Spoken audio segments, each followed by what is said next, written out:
फिर कल ही शाम के टाइम जो है मैं घर की तरफ आ चुकी थी और यहाँ पर अप्पू भी आए हुए थे मेरे साथ, अम्मी भी थी। तो फिर मैंने कहा कि इनके लिए कड़क सी चाय बना लेती हूँ। तो सबसे पहले मैं किचन में आई। यहाँ मैंने चाय को जो है अच्छे तरीके से कड़क बना लिया और कप वगैरह सारे मैंने धो कर रख दिए थे अम्मी और अब्बू के लिए। तो फिर यहाँ पर मैंने चाय को अच्छे से उबाल लिया और फिर इनको जो है मैं कप में डालती गई। ये सबसे पहले मैंने अब्बू के लिए चाय डाली कप में और मैंने सिस्टर को कहा कि आप जल्दी जल्दी जाओ अब्बू को चाय देकर आओ। सिस्टर भी दोनों मेरे साथ आई हुई थी, जो मेरी छोटी सिस्टर है वो दोनों आई हुई थी मेरे साथ। तो मैंने कहा कि चाय आप लेकर जाओ अब्बू के लिए, और प्याले में जो है वो मैंने अम्मी के लिए चाय डाल दी थी। और ये दोनों कप जो है सिस्टर्स के थे मेरे, ये दोनों मैंने अपनी सिस्टर के लिए डाल दिए थे। और ये कप जो था ये मेरा था और मेरे बच्चों का था। तो हम दोनों जो है साथ में, बच्चे और मैं, चाय पियेंगे। इसके बाद जो है मैंने आटा गूंदा जल्दी जल्दी। मैंने कहा कि मुझे फिर रोटियां भी बनानी है और गैस भी चली जाती है। आजकल गैस का इतना मसला हो रहा है, हमारे पास गैस बिल्कुल भी नहीं होती, तो हमें सारा काम सिलेंडर में करना पड़ता है। और सिलेंडर की गैस भी इतनी महंगी है कि वो भी मुश्किलों से 2 या 3 दिन चलती है, इससे ज़्यादा तो चलता भी नहीं है। फिर यहाँ मैंने आटा भी गूंद लिया और रोटियाँ मैंने बेल कर जो है अच्छे से रोटी भी डाल दी। यहाँ पर रोटी मुझसे थोड़ी टेढ़ी फेढ़ी हो गई, नक्शा जो है वो मेरा थोड़ा गलत हो गया था रोटी का। तो मैंने कहा अब तो चलता है, घर में ये खा लेंगे, मसले की बात नहीं है। तो फिर इसके बाद मैंने यहाँ पर दूसरी रोटी ऐड की और मैं इसी तरह रोटियाँ पकाती गई और आपके साथ शेयर करती गई। फिर इसके बाद मैंने अपने लिए तो रोटियाँ नहीं बनाई थी, सिर्फ घर वालों के लिए बनाई थी। वो रहमान की बिरयानी लेकर आ गए थे और साथ में सलाद भी ले आए थे। और जो है हम यहाँ पर खाना खाने के लिए बैठे हुए हैं। अब खाना खा के फिर हम जो आराम करेंगे, फिर सुबह इंशाल्लाह आपसे दोबारा मिलेंगे। अस्सलामुअलैकुम एवरीवन, उम्मीद करती हूँ आप सब खैरियत से होंगे। आज का व्लॉग थोड़ा सा बिज़ी और मसरूफ़ियत भरा है, क्योंकि आज जो है वो मेरे कल मदरसे में दावत है और उसके लिए कुछ ज़रूरी सामान लेना था। तो सोचा आप लोगों को भी अपने साथ बाज़ार लेकर चलते हैं। लेकिन फिर यहाँ पर सबसे पहले जो है मैं मदरसे से आ चुकी थी और यहाँ अम्मी ने अपने हाथों से गवार बनाई थी और तंदूर की रोटियाँ मंगवा ली थी, क्योंकि गैस अम्मी के यहाँ भी बिल्कुल नहीं थी। और हमारे यहाँ भी जिस तरह गैस का मसला है, इसी तरह अम्मी के घर पे भी गैस का मसला है, गैस बिल्कुल नहीं होती। तो फिर जो है अम्मी ने बाहर तंदूर से जो है रोटियाँ मंगवा ली थी। तो फिर मैंने कहा कि जल्दी जल्दी यहाँ पर खाना खा के जो है खाने से फ़ारिग हो जाते हैं, तो फिर निकलते हैं बाज़ार की तरफ और आपको भी अपने साथ बाज़ार लेकर चलते हैं। अब यहाँ पर मैं जा रही हूँ क्योंकि कल जो है मदरसे में हमारे दावत है और मुझे चिकन वगैरह लेना है।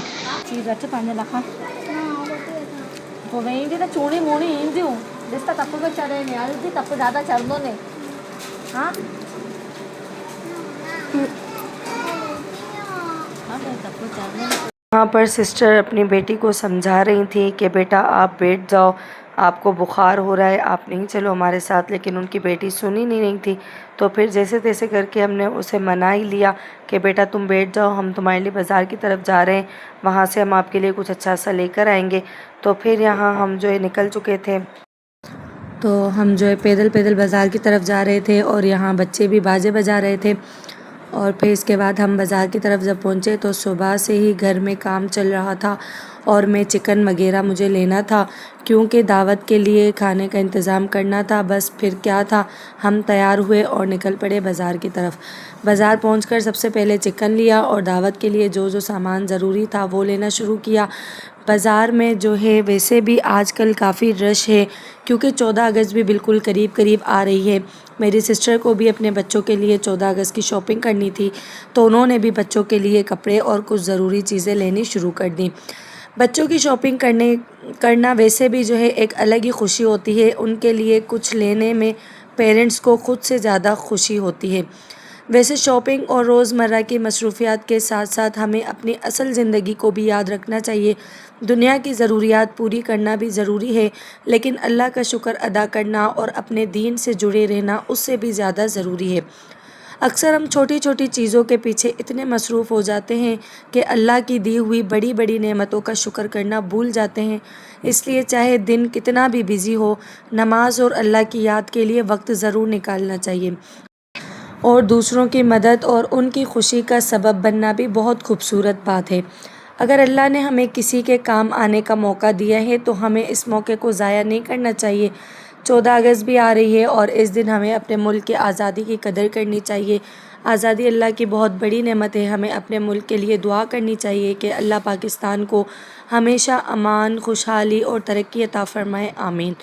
तो बस जी आज का हमारा बाज़ार का छोटा सा शॉपिंग राउंड यहीं तक था।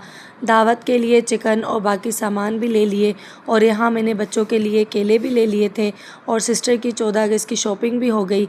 अब घर जाकर दावत की तैयारी करनी है, तो आप भी व्लॉग में हमारे साथ बने रहें। फिर इसके बाद जो है यहाँ पर आलू चाट भी हमने ले लिए थे क्योंकि सिस्टर को बहुत ज़्यादा भूख लगी हुई थी, तो फिर हमने आलू चाट ले लिए। और थोड़ा ही आगे चलकर मुझे जो है अब्दुल हन्नान के लिए पेम्पर्स लेने थे, तो फिर मैंने यहाँ जो है होलसेल की दुकान देख ली और मैं फ़ौरन इस दुकान के अंदर चली गई। और यहाँ पर इतनी सारी चीज़ें पड़ी हुई थी, बहुत सारी चीज़ें थी, लेकिन इस वक्त पैसे हाथ में नहीं थे, तो फिर मैंने यहाँ से बस पेम्पर लिए और फिर मैं इस दुकान से निकल पड़ी। फिर इसके यहाँ मैं चीज़ की शॉप पे आ गई और मैंने यहाँ से कुछ चीज़ें ले ली बच्चों के खाने के लिए, बिस्किट वगैरह और चॉकलेट्स ले ली। और फिर जो है अब्दुल हन्नान को ये चीज़ें तो बहुत ज़्यादा पसंद है क्योंकि मैं अक्सर जब भी जाती हूँ तो इसके लिए कोई ना कोई चीज़ लेकर ज़रूर आती हूँ घर पे, क्योंकि इसको इंतज़ार रहता है कि अम्मी जब भी आएगी खाली हाथ तो आएगी नहीं, कुछ ना कुछ तो मेरे लिए लेकर आएगी। तो ये मेरे लिए दरवाज़े पर ही खड़े रहते हैं। तो फिर यहाँ से मैंने जो है ये सारी चीज़ें ले ली, चॉकलेट ली और बिस्किट लिए और शाई वगैरह मैंने यहाँ से ले ली। फिर हम यहाँ से निकल कर जो है घर की तरफ जा रहे थे, तो यहाँ पर सिस्टर ने एक केक अपने हाथ में पकड़ लिया और कहा कि मुझे ये केक चाहिए, दिला दो। तो चलो उसको भी केक दिला दिया और फिर जो है घर की तरफ हम आ रहे थे। फिर आगे जो है आप व्लॉग को कंटिन्यू करते रहें। यहाँ पर सिस्टर को मैंने कहा है कि कल जो है मदरसे में दावत है, तो तुम मुझे ये शामी कबाब बना के दो चिकन वाले, और जो है तुम अपने हिसाब से बना लेना। तो यहाँ पर सिस्टर जो है शामी कबाब बनाएंगी रात के टाइम, क्योंकि फिर मैं तो यहाँ नहीं होंगी, मैं तो घर चली जाऊँगी। और यहाँ पर सिस्टर जो है कबाब बनाएंगी, फिर इंशाल्लाह आपको सुबह दिखाएंगे कबाब कि उन्होंने किस तरह बनाए, एक चेक करके आपको दिखाएंगे, बताएंगे। और जो है मैंने सारे मसाले वगैरह इनको लेकर दे दिए हैं, ऑयल, अंडे, जो मतलब कबाब में इस्तेमाल होता है, दाल वगैरह चनों की, तो मैंने इनको सब लेकर दे दिए। अब जो है वो रात के टाइम गैस आएंगे 6 बजे के बाद जो है गैस आएंगी। फिर यहाँ पर सिस्टर जो है अपना प्रोसेस स्टार्ट कर देंगी, सारा जो भी है शामी कबाब का वो पूरा तैयार करेंगी, बनाएंगी। और फिर इसके बाद इंशाल्लाह सुबह में जब दोबारा आऊँगी यहाँ पर, तो फिर मैं आपको सारे कबाब भी दिखा दूँगी इंशाल्लाह सुबह के टाइम। ठीक है, अब मैं ये सारा सामान जो सिस्टर को दे रही हूँ। सिस्टर आप बना लेंगी? हाँ मैं बना दूंगी। आपको कोई मसला तो नहीं होगा? बस दुआ करो गैस आ जाए तो। नहीं, इंशाल्लाह गैस तो 6 बजे के बाद आ जाएगी। चलो सही है, फिर गैस आएगी मैं बनाने जाऊंगी, बना दूंगी ये। बस ठीक है, वरना गैस नहीं है तो सिलेंडर में गैस, वरना लकड़ियों पे बना देंगी आप हम मेरे लिए। सिस्टर कह रही है कि अगर इसी से दीजिएगा मुझे इजाज़त। मिलते हैं न्यू व्लॉग में। अपना और अपने घर वालों का ख्याल रखिएगा। अल्लाह हाफिज़।